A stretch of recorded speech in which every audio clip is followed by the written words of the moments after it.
আমার স্বামীর টাকা নেই দেখে আমার ভাই বোন আমার স্বামীর সাথে কথা বলে না। আমি ভালোবেসে বিয়ে করেছি, আমার মাও রাজি ছিল, একটা সময় আমার বাবাও সম্মতি দেয়। আমাদের সম্পর্ক ছিল প্রায় 7.5 বছর, প্রায় 5 বছর আমাদের বিয়ে হয়েছে। এই 5 বছরে আমি যতবারই আমার বাবার বাড়িতে গিয়েছি, আমার ভাই বোন আমার স্বামীর সাথে কথা বলেনি। আমার ভাই আর বোন আমার থেকে বড়, কিন্তু আমার মা বাবা আমার স্বামীকে ভালোবাসতো, তাকে সম্মান করতো। আমার বড় বোনের বিয়ে হয়েছে প্রায় 10 বছর, ওর তিনটা বাচ্চা হওয়ার সময়ই আমি ওর কাছে ছুটে গিয়েছি, ওর পাশে থেকেছি, ওকে দেখাশোনা করেছি, ওর বাচ্চাকেও দেখাশোনা করেছি। আমার বোন তবুও আমার প্রতি সদয় হয়নি। আমি আমার বোনকে অনেকবার বুঝিয়েছি। আমার স্বামী উচ্চশিক্ষিত, অনেক ভালো একজন মনের মানুষ, কিন্তু তার ভালো কোনো চাকরি হয়। আমাদের দেশে কয়জন ভালো শিক্ষিত মানুষের ভালো চাকরি হয়েছে, কিন্তু আমার ভাই বোন এটা কখনোই মেনে নিতে পারে। বিশেষ করে আমি ভালোবেসে বিয়ে করেছি, এটাই হয়তো আমার সব থেকে বড় অপরাধ।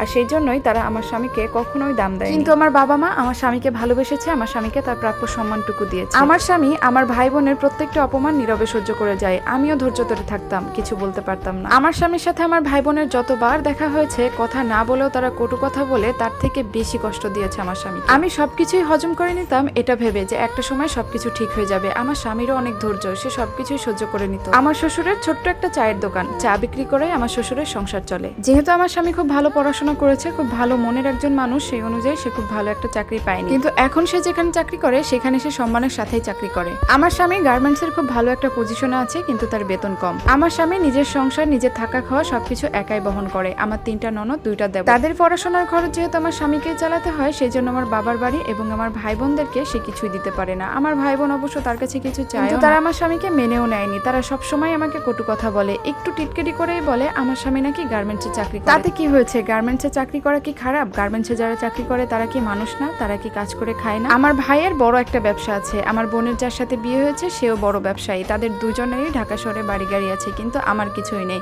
এটা নিয়ে আমাকে অনেক কথা শোনাতো। আমি লুকিয়ে লুকিয়ে মাঝে মধ্যে কান্না করতাম। আমি কি করব? আমি তো নিজেই পছন্দ করে বিয়ে করেছি, আমার একটা সন্তানও আছে, তাকে আজ পর্যন্ত আমার ভাই বোন একটা সুতাও দেয়নি, কখনো ফোন দিয়ে জিজ্ঞেস করেনি আমার সন্তানটা কেমন আছে। আমার ভাই বোনের একটাই কথা, আমি দেখে শুনে বিয়ে করেছি। এখন যদি আমি না খেয়ে মরেও যাই, তারপরও তারা আমাকে দেখবে না, আমার পাশে এসে দাঁড়াবে। আমিও কখনো তাদের কাছে যাব না, তাদের কাছে হাত পাতবো না। কেন যাব তাদের কাছে, যারা নিজেদের মানুষ হয়ে নিজেদের মানুষকে অপমান করে?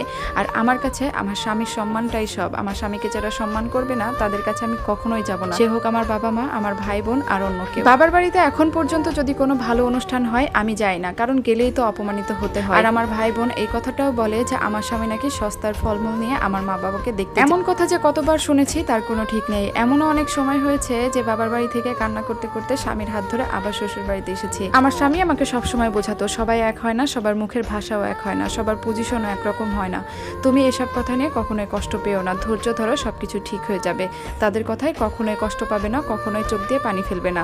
এত কিছু বোঝানোর পরেও কিন্তু আমার তো মন মানতো না। আমি সবসময় একটা কথা চিন্তা করতাম, তারা তো আমারই আপন মানুষ, আমারই রক্তের মানুষ, তারা কিভাবে পারে এইসব কথা বলতে। আমি গর্ব করে বলতে পারি আমার স্বামী একজন ভালো মানুষ। আজ পর্যন্ত আমার স্বামী আমাকে ছাড়া অন্য কোনো মেয়ের দিকে চোখ তুলে তাকায়নি। এমন ভালো মানুষ আমি আর কোথায় পাবো? কিন্তু এই পরিবারকে কে বোঝাবে? এখন তো মনে হয় এই পরিবারে জন্ম নেওয়াটাই আমার ভুল। দরকার নেই আমার এমন ভাই বোনের, তোদের মতো ভাই বোন থাকার থেকে না থাকাই ভালো। আমি যেমন আছি অনেক ভালো আছি। গল্পটার সাথে আমার বাস্তব জীবনের কোনো মিল নেই, এটা একটা আপুর জীবন থেকে। আসলে আমাদের সমাজে এমন অনেক পরিবার আছে যেখানে শুধুমাত্র টাকা দেখে, তার অবস্থান দেখেই তাকে সম্মান করা হয়, তাকে ভালোবাসা হয়। শিক্ষাগত যোগ্যতা, তার মন মানসিকতা কিছুই দেখে না। টাকার জন্য মানুষ রক্তকেও মুছে দিতে ভুলে না। গল্পটা আপনাদের কাছে কেমন লেগেছে অবশ্যই কিন্তু কমেন্টে জানিয়ে যাবেন, আর যদি ভালো লাগে অবশ্যই কিন্তু একটা শেয়ার দিয়ে পাশে থেকে যাবেন। আল্লাহ হাফেজ, আসসালামু আলাইকুম।